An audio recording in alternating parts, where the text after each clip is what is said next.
मेरा नाम राखी है। मैं मुरादाबाद की रहने वाली हूँ। मेरे पापा कूलर की फैक्ट्री में मजदूर का काम किया करते थे कि घर की रोटी भी बड़ी मुश्किल से पूरी हो पाती थी।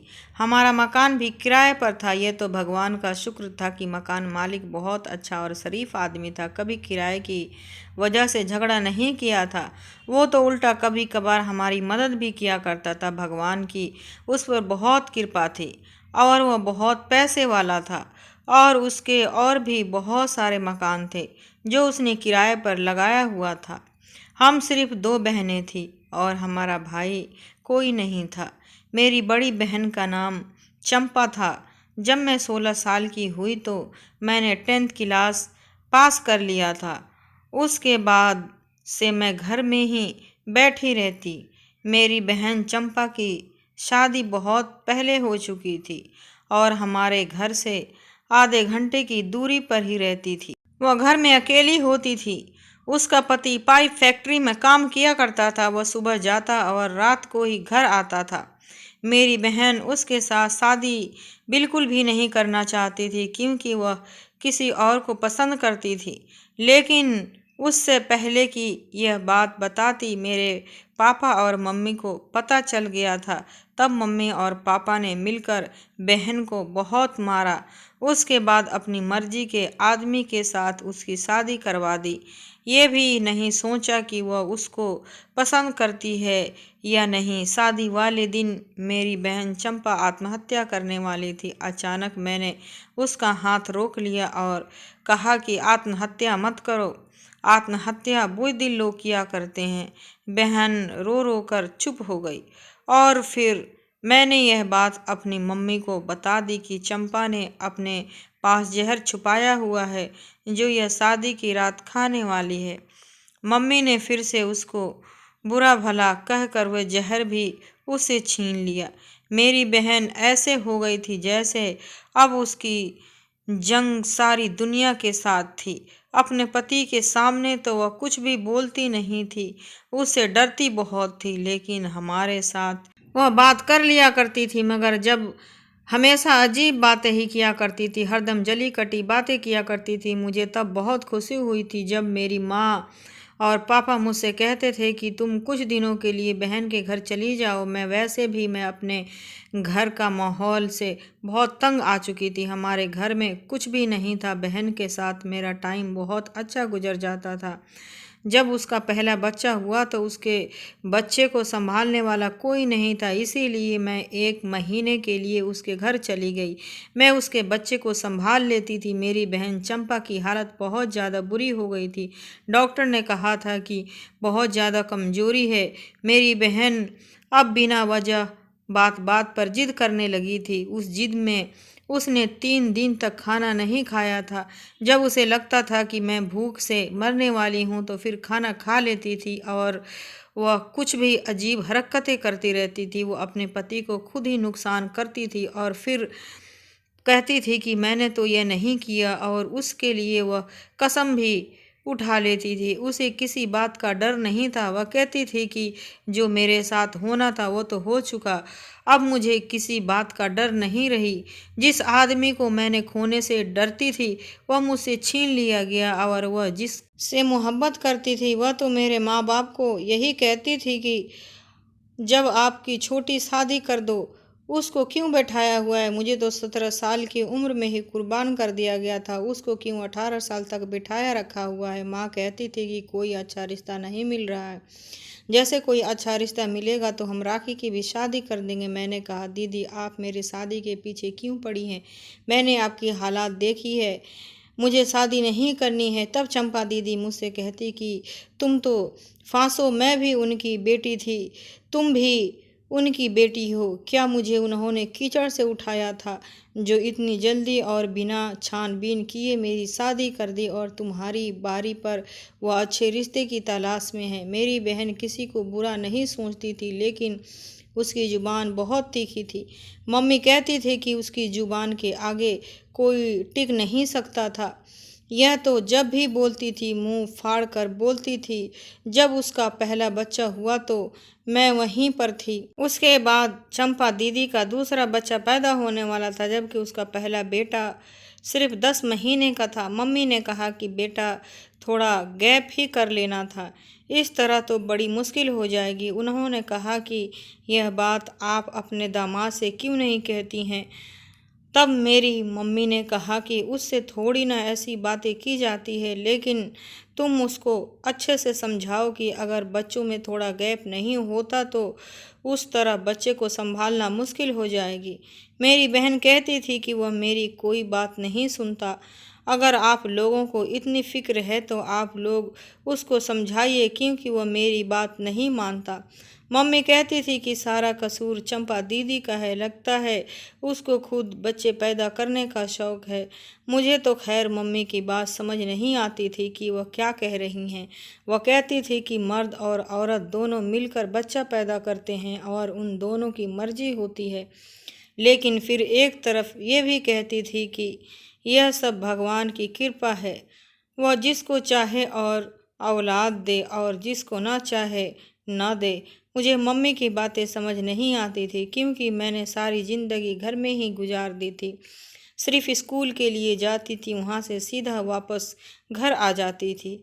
दूसरी दफ़ा मेरी बहन उम्मीद से थी तो उसकी हालत बहुत ज़्यादा ख़राब थी और उसके 2 महीने पहले ही ऐसी हालत हो गई थी कि उसे बिस्तर से उठा भी नहीं जाता था और मैं 2 महीने पहले ही उसके घर पर रहने के लिए चली गई। मेरा बहनोई थोड़ा धार्मिक टाइप का था, औरतों पर पर्दे में ही पसंद करता था, लेकिन वह कुछ ज़्यादा ही इस मामले में बोलता था। जब उसने घर पर आना होता तो मम्मी भी सर पर दुपट्टा ले लेती थी, जबकि आगे पीछे मम्मी का दुपट्टा कहाँ है उस बात के मम्मी को पता भी नहीं होता था। दामाद आता था तो सर पर पल्लू किया करती थी, दरवाजे को भी बंद कर देती थी।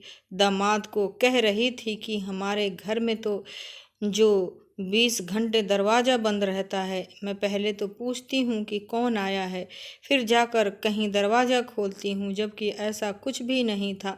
हमारे घर में जो भी चाहे मुंह उठाकर आ जाता था, बल्कि मेरी मम्मी के तो ऐसी ही औरत के साथ भी दोस्ती थी जिसको पूरा मोहल्ला अच्छा नहीं समझता था, फिर भी उसके साथ मम्मी ने दोस्ती लगा रखी थी। और पापा को भी इस बात पर एतराज़ था, लेकिन क्योंकि मम्मी कहती थी कि मेरी एक लौती दोस्त है, उसको तो छोड़ दो। और मम्मी अपने दामाद के सामने तो उस औरत के नाम ही नहीं लेती थी। एक दफ़ा ऐसा हुआ कि दामाद साहब बैठे थे तो वही औरत ऊपर से आ गई। मम्मी घबरा गई और उस औरत से कहा कि हमारे घर में कुछ नहीं है, आज हमने खाने में कुछ नहीं बनाया है, तुम किसी दूसरे से घर से मांगो। वह भी हैरान रह गई और चुप होकर चली गई। बाद में मम्मी उस औरत से माफ़ी मांग लेती थी कि बेटी के ससुराल में मसला है ना, अब ऐसा करना पड़ता है, क्या करूं। वह औरत भी समझ गई कि बेटी के मामले में तो झूठ बोलना पड़ता है और रख रखाव भी रखने के पड़ते हैं ताकि उसका घर बन जाए। मेरी बहन की महीना पहले दर्द शुरू हो गया। रात के वक्त एक कमरा मुझे उन लोगों ने दिया हुआ था जिसमें पहले वाले बेटे को संभाला करती थी, क्योंकि मेरी बहन से तो अब अपने आप संभालना मुश्किल था। मेरा बहनोई रात को मुझे और मम्मी को दूसरे कमरे में भेज देता। आधी रात को अचानक से मुझे चीखने चिल्लाने की आवाज़ें आने लगी। पता चला कि दर्द शुरू हो गया है। तब मैंने मम्मी को भी बुलाया और वह उसे डॉक्टर के पास ले गई। इस दफ़ा मेरी बहन ने फिर से एक बेटा पैदा किया था, लेकिन मेरी बहन की हालत बहुत बुरी थी। डॉक्टर ने यहाँ तक भी कह दिया था कि बच्चे को बचाया जाए कि माँ को। तो सब ने कहा कि माँ को बचाइए, लेकिन फिर एंड टाइम पर कर्म हो गया और दोनों बच्चे बच गए। भगवान की कृपा की मेरी बहन बची थी। प्रार्थनाएं करके बुरा हाल हो गया था मेरी बहन का। हर बार ऑपरेशन से ही बच्चा पैदा होता था, कभी नॉर्मल डिलीवरी आज तक नहीं हुई थी। आज तो ऐसा लगा था कि डॉक्टर अभी कोई बुरी खबर सुना देंगे। हम सब खुद को तैयार किए बैठे थे, लेकिन सब कुछ ठीक हो गया। अब रात के वक्त दोनों बच्चे मेरे पास होते थे और बहन अपने कमरे में पति के साथ होती थी। वह रात को देर से आता था। मेरी बहन का सारा खूबसूरती खराब हो गया था। उसकी शक्ल देखकर ऐसा लगता था कि जैसे वह 40 साल की बुढ़िया है। उसकी उम्र सिर्फ 22 साल की थी। बच्चे पैदा करने की वजह से यह सब हुआ था या फिर टेंशन लेने की वजह से, हमें नहीं पता था। मगर जब हम अकेले बैठे होते थे तो वह अपनी उसी आशिक के बारे में बातें करती रहती थी जिसका नाम कैलाश था। दीदी कहती थी कि वह मुझे बहुत मोहब्बत करता है। अभी भी अगर मैं उसके पास चली जाऊं तो वो मुझे कबूल कर लेगा। उसने अभी तक शादी नहीं की है। मैंने कहा, तुम्हें कैसे पता उसके बारे में? तुम उसकी खबर कैसे रखती हो? उसने कहा कि कैलाश ने मुझसे वादा किया था कि वह मेरे अलावा किसी और से शादी नहीं करेगा।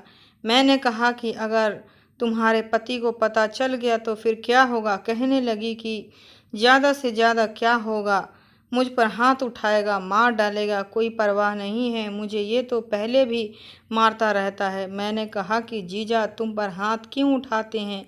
अचानक मेरी बहन ने अपनी बात से मुकर गई और बोली कि बस मैंने गुस्से में कह दिया था। इतना तो मुझे भी पता था कि मेरे बहनोई मारते नहीं थे, क्योंकि औरत की बहुत इज्जत किया करते थे और औरत पर हाथ उठाना अच्छी बात नहीं समझते थे और कमज़ोरी होती है और कमज़ोर ऊपर हाथ उठाना बदजुल्मी और बददिली होता है। एक दिन रात हुई तो दोनों बच्चे मेरे पास थे।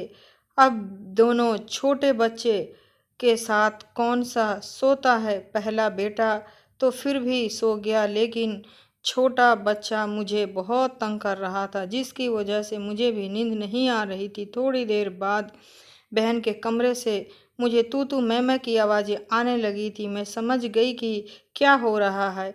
चुप कर बैठ गई और सोचा कि वह उन लोगों को अपना जाति मामला है, मुझे नहीं जाना चाहिए। लेकिन थोड़ी देर बाद मेरी बहन चीखने लगी और अपने पति से माफ़िया मांग रही थी। मैं उठकर आंगन में आई तो आवाज़ आना बंद हो गई, जबकि मैंने सुनना चाहती थी कि वह लोग क्यों क्या बातें कर रहे थे। उसके बाद दोबारा आवाज़ नहीं आई। सुबह मैंने यह बात बहन से नहीं पूछा। उसका चेहरा भी अजीब सा बना हुआ था, लेकिन उसने तो हर वक्त ऐसा मुंह बनाया होता था कि जैसे जाने कौन सी कयामई आ गई हो, जैसा सारा दुनिया के दर्द दुख दर्द सिर्फ वही झेल रही है और सारी दुनिया की जिम्मेदारियां मेरी दीदी के कंधों पर है।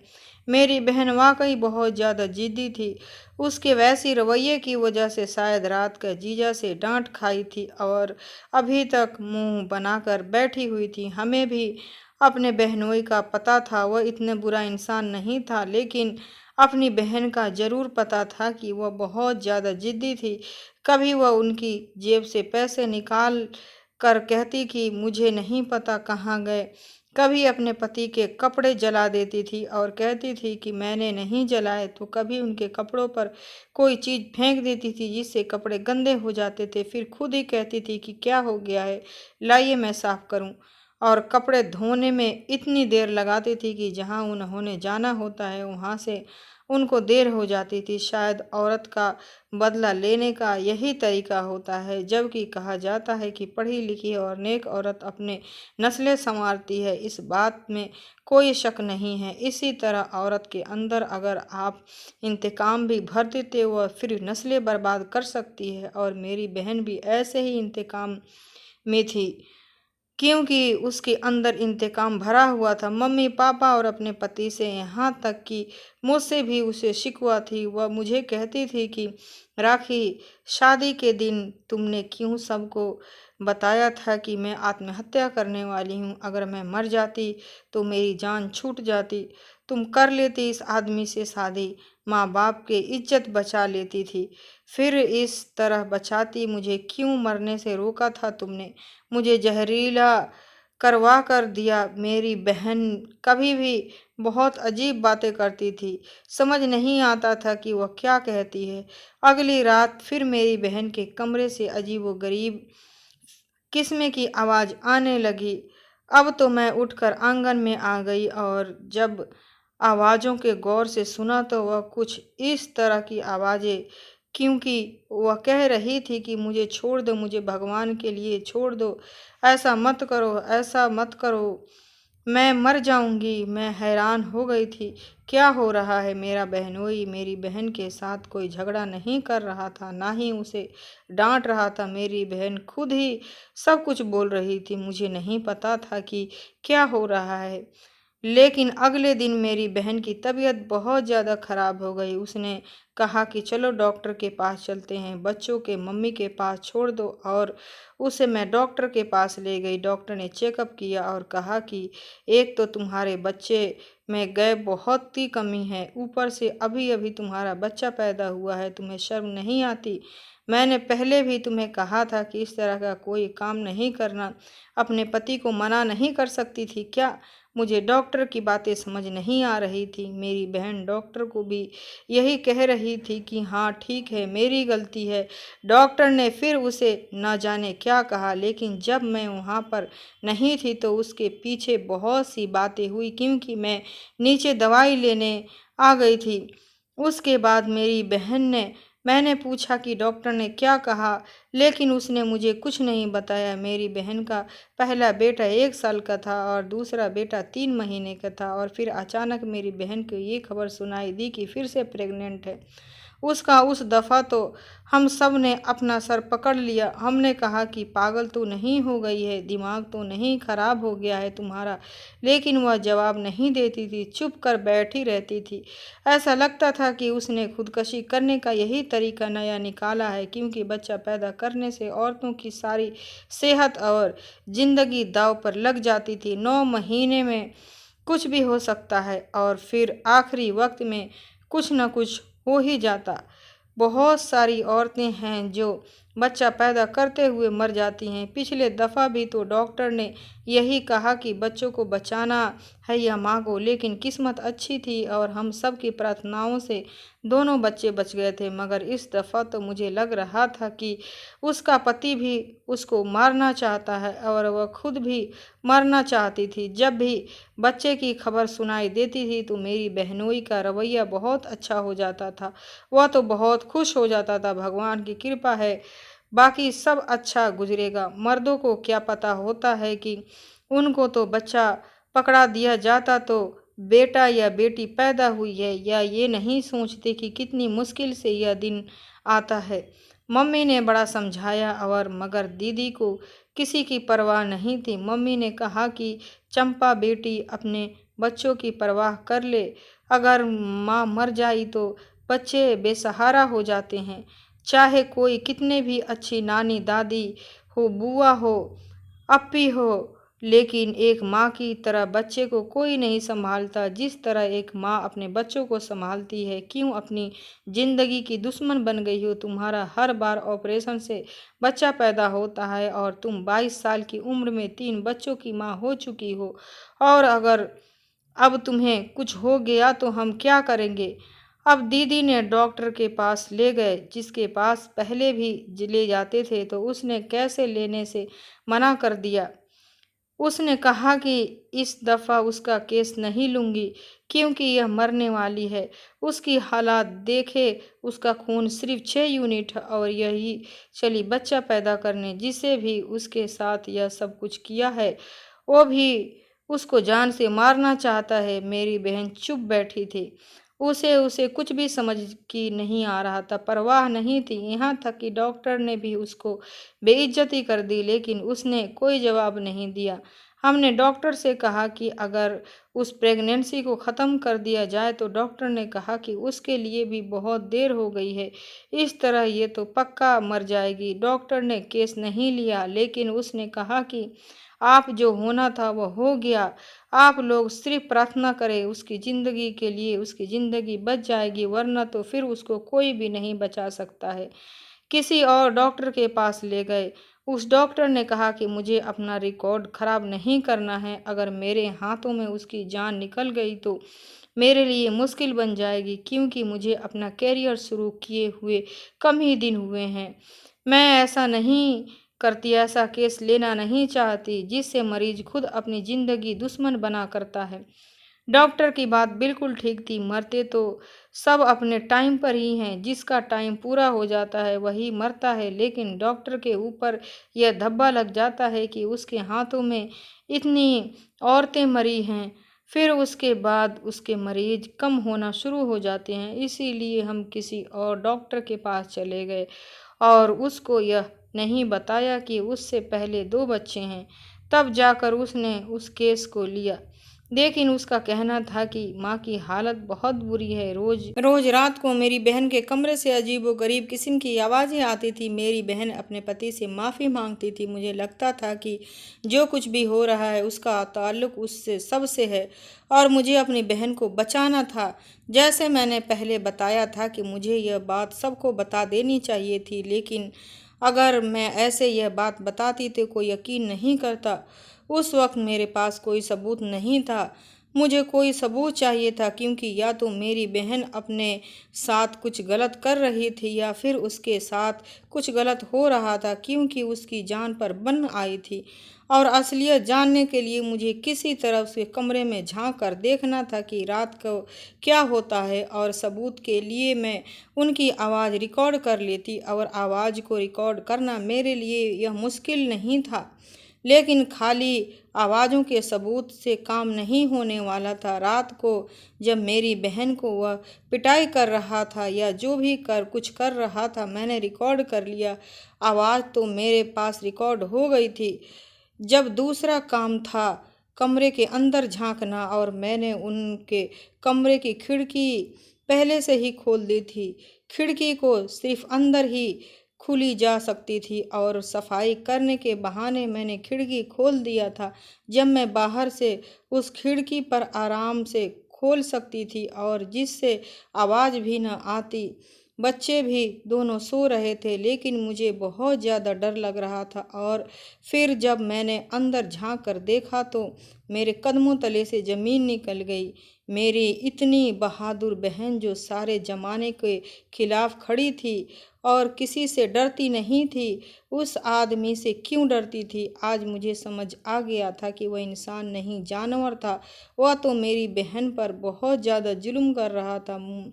मुझे इतना बुरा महसूस हुआ कि मैं वहीं पर बेहोश हो गई। सुबह आँख खुली तो मम्मी पापा सबको इकट्ठा किया और वीडियो भी मैंने थोड़ी सी बना ली थी, लेकिन वीडियो किसी को भी दिखाने के काबिल नहीं थी। मम्मी के वीडियो दिखाई तो वो भी हैरान रह गई और बहन पर गुस्सा होने लगी कि उसने पहले क्यों नहीं बताया। और उसका पति जो बड़ी धार्मिक बना फिरता था, वह तो इंसान कहलाने के लायक नहीं था। मेरा बहनोई मेरी बहन के साथ ऐसा सलूक करता था जैसे वह उसकी बीवी नहीं बल्कि खरीदी हुई कोई औरत हो। जानबूझकर उससे बच्चे पैदा करवाता था। कहता था कि तुम मुझसे 7 बेटे चाहिए, मैं खानदान में अपना नाम पैदा करना चाहता हूँ। यह भी कहता था कि अगर बच्चे को मारने के लिए कोई गोली खाई या कुछ किया तो तेरे दोनों बच्चों को खुद मार दूंगा और तुझे भी मार दूंगा। मेरी बहन बच्चों के खातिर यह सब कुछ बर्दाश्त कर रही थी। उसने मम्मी को सब कुछ बता दिया। उन्होंने कहा कि अब तो पानी सर के ऊपर से जा चुका है। दीदी ने सब कुछ हमें बता दिया। हमारी बेटी कोई जानवर नहीं है जो हमने उसके हवाले कर दी और यह सब उसके साथ कुछ भी सलूक करे। हम अपनी बहन की बहाने से घर बुलाए और उसके बाद उसे वापस भेजने से मना कर दिया और हमने उसे तलाक का पेपर भेज दिया। मेरी बहन ने जाकर अदालत में कह दिया कि मैंने उस आदमी के साथ नहीं रहना। अब तो कुछ भी नहीं हो सकता था। अदालत का फैसला मेरी बहन के हक में हो गया था। मेरा बहनोई गुस्से में पागल हो रहा था। तभी उसने तो अदालत में ही हंगामा शुरू कर दी और जज साहब ने उसे उसी वक्त 3 साल की सज़ा दे दी। जब मेरी बहन का तीसरा दफ़ा ऑपरेशन हुआ तो उसकी जान से बच गई, लेकिन डॉक्टर ने उसके बच्चे को नहीं बचा सकते थे। वह वक्त हमारे लिए बहुत मुश्किल था। इसी तरह रोते रोते हमारे 2 साल गुजर गए हैं। हम लोगों ने वह मोहल्ला भी छोड़ दिया था। हम नहीं चाहते थे कि कोई मेरी दीदी की बदनामी करे। एक दिन वही लड़का हमारे घर रिश्ता मांगने आया जिसके साथ मेरी बहन शादी करना चाहती थी और घर वालों ने मना कर दिया था, लेकिन आज उसका हमारे घर में मेरी बहन का रिश्ता मांगना ऐसा ही था जैसे वह हमारी बहुत बड़ी मुश्किल हल करने आया हो, क्योंकि 22 साल की उम्र में ही मेरी बहन घर वापसी आ गई थी। मम्मी पापा ने फौरन हाँ कर दी और उन दोनों की कोर्ट मैरिज शादी करवा दी। उसने कहा कि मैं दोनों बच्चों को भी रखूँगा और आपकी बेटी का भी पूरा ख्याल रखूँगा। ऐसा ही होता है मोहब्बत दुनिया में, जहाँ मेरे बहनोई जैसे जानवर लोग होते हैं वहाँ कैलाश जैसे अच्छे लोग भी होते हैं। लेकिन हर माँ बाप को चाहिए कि बेटी की शादी करते वक्त यह देखें कि इंसान कैसा है, ये मत देखें कि किसके पास पैसे हैं या नहीं हैं, क्योंकि पैसे तो आने वाली चीज़ है लेकिन अच्छे इंसान से भरी हुई कोई चीज़ नहीं होती। आज मेरी बहन अपने घर में खुश है और मेरी शादी भी हो गई है। मेरे माँ बाप बूढ़े हो गए हैं मगर अब हमारी ज़िंदगी में सुकून ही सुकून है और मेरे यहाँ भी 2 बच्चे हो गए हैं और मेरा पति भी बहुत अच्छा और नेक है और मेरे माँ बाप ने मेरे पसंद का पति ढूंढा जिससे मैंने कहा उसी से ही शादी कर दी। अच्छे इंसान की ज़रूरत होती है, पैसों की नहीं।